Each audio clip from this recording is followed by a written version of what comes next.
Se você ainda não me viu em outros vídeos, se você ainda não conhece o meu canal, se você ainda não conhece as coisas que eu falo aqui, eu falo sobre assessoria. Isso acho que já ficou claro, né? Mas um ponto que é importante eu dizer é que eu já fui bancário, eu já trabalhei dentro de uma das cinco grandes instituições bancárias aqui do Brasil.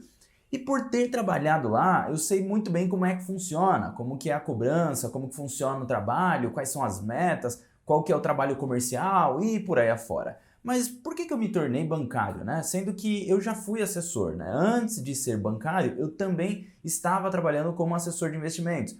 Bom, é simples. Eu decidi ser bancário para entender como que é trabalhar em uma empresa gigante, uma empresa multinacional, né? Aí já começa a revelar qualquer empresa que eu trabalhei e não tem problema nenhum eu falar sobre essa empresa, tá? Mas não vem ao caso o nome agora. E eu comecei a trabalhar lá para poder entender como que era trabalhar numa empresa grande, como que era trabalhar como bancário, se fazia sentido, como que era o outro lado, né? E além disso também eu queria pegar muita experiência e obviamente ainda mais contatos alta renda. E logo depois eu retornei e me tornei assessor novamente. Isso foram 2 anos da minha vida mais ou menos. E por isso eu consigo falar com bastante propriedade quais são as diferenças entre um assessor e um gerente de banco, ou um assessor independente e um assessor de investimentos dentro do banco. E é disso que eu vou falar aqui com você. E é muito importante que você fique focado para você poder até mesmo usar essas diferenças a seu favor. Você é assessor, né? Assessor de investimentos independente. É muito importante que você fique focado para entender essas diferenças e usar a seu favor na hora que você estiver conversando com o seu cliente, por exemplo.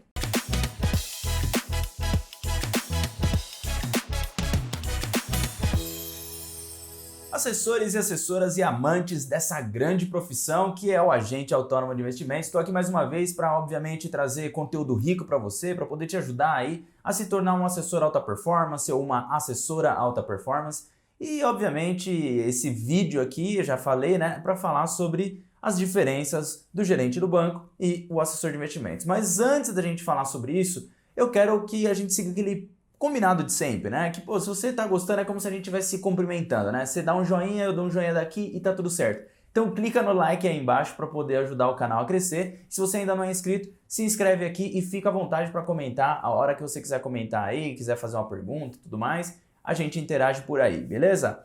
Bom, a primeira diferença que você precisa saber é o salário, é a parte salarial, né? Quando a gente está trabalhando dentro de um banco, obviamente a gente é um CLT, né? Pelo menos não conhecia outra forma ainda, né? Talvez lá no alto escalão, talvez seja de outra forma. Mas como eu não cheguei lá e não era minha intenção chegar, então eu não sei como é que funciona exatamente lá em cima. Eu vou falar do que eu conheço. E do que eu conheço é o modo CLT comunzão ali. Pô, Ricardo, mas ganha bem, não ganha bem? Cara, para a idade que eu tinha 22 anos ou 20, não, menos eu acho. Nem lembro, eu acho que eu tinha 20 anos ou 21 anos e eu fui trabalhar na parte de mercado de ações, na mesa de ações, tá? Então, por isso, eu achei naquela época que ganhava bem. Pô, eu acho que eu tirava um salário de uns R$ 6.500 mais ou menos, líquido, no total cash, né? Se eu pegasse o meu total cash e dividisse por 12, eu acho que dava uns 7.500 a 8.000 líquido. Beleza? Já contando aí com VA, VR e por aí afora, aqueles benefícios que a gente já sabe que tem num CLT. Pô, o banco, na minha visão, era um bom pagamento, né? E se eu fosse para coisas mais especialistas, né? Se eu fosse me tornar um assessor dentro do banco, ou se eu fosse para qualquer outra área dentro do banco, que fosse um pouco mais especialista, iria ganhar um pouco melhor também. Então, pô, para a época, com 20, 21, 22 anos, era um ótimo salário, né? Frente aos meus amigos, as pessoas que eu convivia, era um ótimo salário. Mas aí está a grande diferença para o assessor de investimentos. O assessor de investimentos ele é remunerado por uma variável, né? Pelo repasse do que ele gera. Então, quanto mais ele trabalha, quanto mais ele capta, quanto mais ele produz, mais ele ganha, né? Se você já é assessor, você sabe disso e tem essa diferença. Se você não é assessor, agora você sabe, então que tem esse repasse. Caso você não esteja entendendo e queira entender um pouco mais sobre a remuneração, aqui embaixo eu vou deixar um link onde eu explico aí a remuneração, beleza? Mas a remuneração basicamente é isso, um é fixo e o outro é variável. A segunda diferença é a carga horária. Bom, o bancário, ele tem a carga horária dele ali de CLT, né, que são 8 horas trabalhadas por dia e tudo mais. Inclusive até uma coisa que ainda não arrumaram, né, eu não sei por que não mexem nisso, nessa lei, eu sei lá, Mas o bancário, na verdade, quando você entra como bancário, você deveria trabalhar 6 horas e não 8 horas, como qualquer outro CLT. Né? Então, essas 6 horas, se você trabalha 8, que é o normal de qualquer banco, depois no final, quando você vai sair, você tem que receber ali um a mais por conta dessa 7ª e 8ª hora, senão você pode processar o banco, e é um monte de coisa ali, que inclusive na época que eu saí, tem até um acordo que o banco já faz direto com você para você receber a 7ª e 8ª hora, o que para mim não faz nenhum sentido, né? Mas, enfim, são coisas do banco e tá lá, e assim que funciona. Deveria trabalhar 6 horas, mas trabalha-se 8. Então a carga horária de um bancário hoje é de 8 horas, e aí o horário de almoço também, obviamente. Já o do assessor de investimentos não tem muito definido uma carga horária, depende muito de escritório para escritório, de como que é a cultura do escritório. Tem escritório que as pessoas trabalham lá 12 horas por dia, tem outros que trabalham de segunda a sábado, né? Sendo que o bancário não trabalha de sábado, enfim. Tem várias outras que você pode diferenciar aqui, porque como é variável, é um repasse, o quanto ele produz, né? Então o assessor obviamente acaba querendo trabalhar mais porque ele quer produzir mais. Então a carga horária fica meio que na mão do assessor ou da assessora definir. É uma carga horária que varia, né? Você é quem define.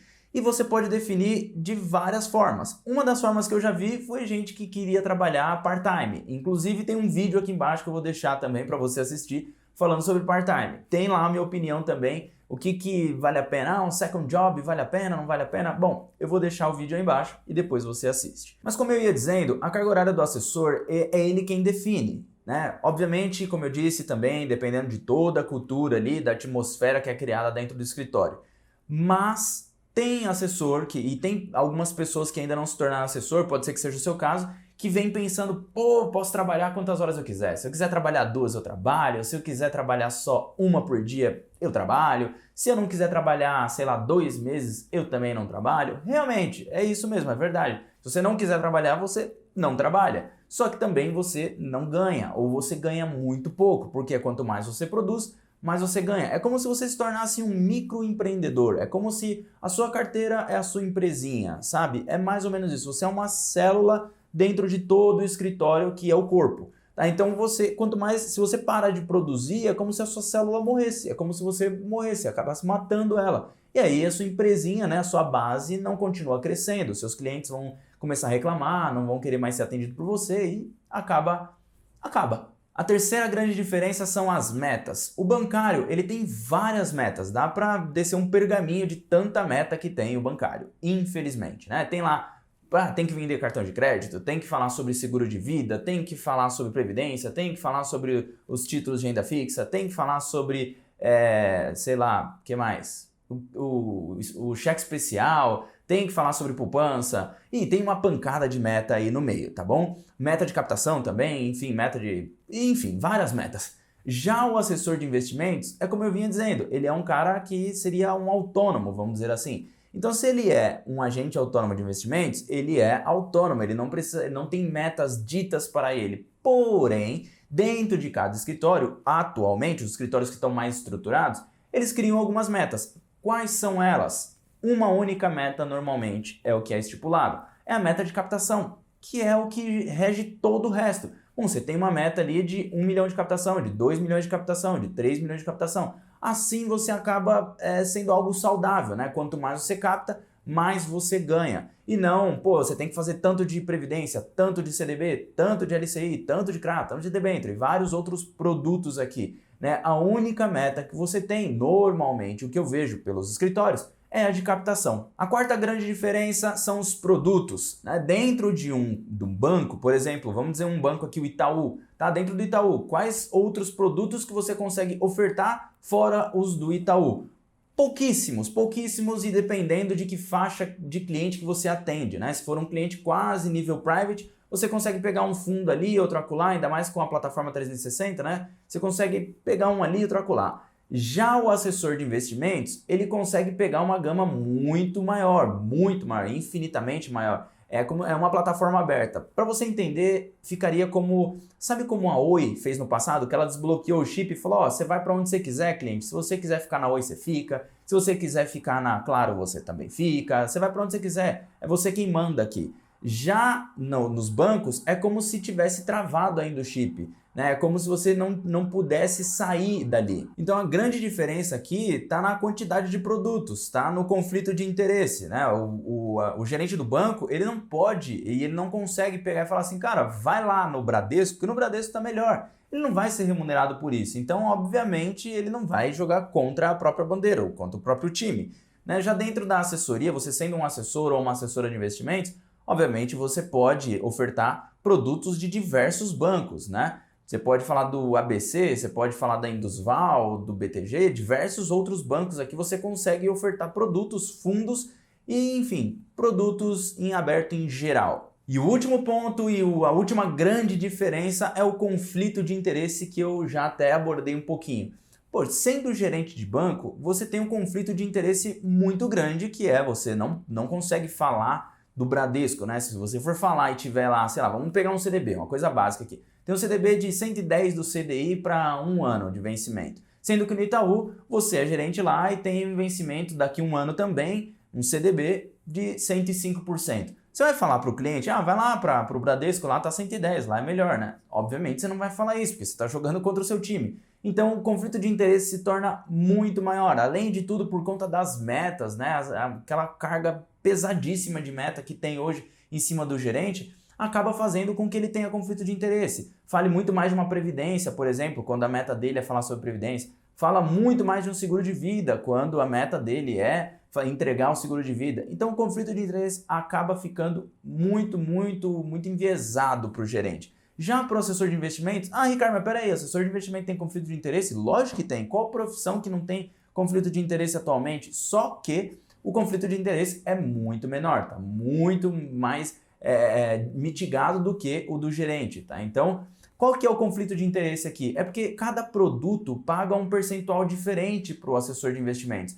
O que faz com que, se o assessor não tem uma cabeça muito boa, uma mentalidade de longo prazo, ele acaba ofertando produtos que pagam um pouco mais, o que não faz nenhum sentido e que se você é assessor, é assessora ou está querendo se tornar um assessor ou assessora, cara, não faz isso, não vai por esse caminho, porque esse caminho de ofertar produto porque ele paga mais é um caminho sem volta, é um caminho horrível que faz com que nossa profissão fique mal falada, enfim, várias outras coisas que não faz sentido, mas existe sim o conflito de interesse. Eu espero que num futuro diminua cada vez mais o conflito de interesse, pagando um percentual sobre o patrimônio atendido. Eu espero que num futuro seja assim. Que é como é nos Estados Unidos a maior parte dos financial advisors hoje, eu acho que 95% dos financial advisors são remunerados dessa forma. Então essas são as 5 grandes diferenças. Se você gostou desse vídeo, não esquece de deixar o like aí, clica aí embaixo, se inscreve se você ainda não é inscrito, se você ficar com alguma dúvida, obviamente, comenta aí embaixo e eu vou ficar esperando você num próximo vídeo, num próximo podcast, em qualquer outra das redes sociais que estão todas aqui embaixo também. Grande abraço, valeu, tamo junto, valeu!